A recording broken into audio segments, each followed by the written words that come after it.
தமிழுறவுகள் அனைவருக்கும் வணக்கம். ஆர்கே நகரில் போட்டியிட்ட சகோதரி தேவி அவர்கள் மீண்டும் நாம் தமிழரில் இணைந்தார். இந்த தலைப்பில் தான் இந்த காணொலி நம்ம பேசுகிறோம். அதாவதுங்க 2016ஆம் ஆண்டு அம்மையார் ஜெயலலிதாவை எதிர்த்து ஆர்கே நகரில் நாம் தமிழர் கட்சியின் வேட்பாளராக களம் கண்டவர் சகோதரி தேவி அவர்கள். ஒரு சில காரணங்களால் சில காலம் கட்சி நிகழ்வுகளில் பங்கேற்காமல் இருந்து வந்தார். தற்போது மீண்டும் தன்னை நாம் தமிழர் கட்சியில் இணைத்து கொண்டு களமாட சகோதரி தேவி அவர்கள் தயாராக உள்ளார்.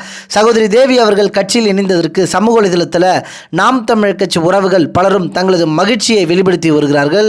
குறிப்பாக நாம் தமிழர் கட்சியின் இளைஞர் பாசறை பொறுப்பாளரான நெடுமாவனம் கார்த்திக் அவர்கள் 2016ஆம் ஆண்டு அம்மையார் ஜெயலலிதாவை எதிர்த்து ஆர்கே நகரில் போட்டியிட்ட அக்கா தேவி அவர்கள் மீண்டும் நாம் தமிழரா என்று தனது கருத்தை பதிவு பண்ணாருங்க. அதே போல சகோதரர் பாக்கியராஜன் அவர்கள் சகோதரி தேவி நாம் தமிழராக மீண்டும் களத்தில் என்று தனது கருத்தை வெளிப்படுத்தியிருந்தாருங்க. கட்சியில் இருந்து யாரேனும் வெளியேறினால் அதை பேசும் பொருளாக்கும் இங்கு இருக்கக்கூடிய ஊடகங்கள் ஒவ்வொரு நாளும் நாம் தமிழர் கட்சியில் பலர் இணைந்து வருகிறார்கள்.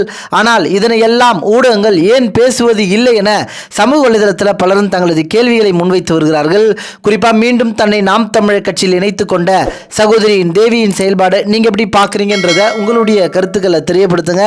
நன்றி, வணக்கம்.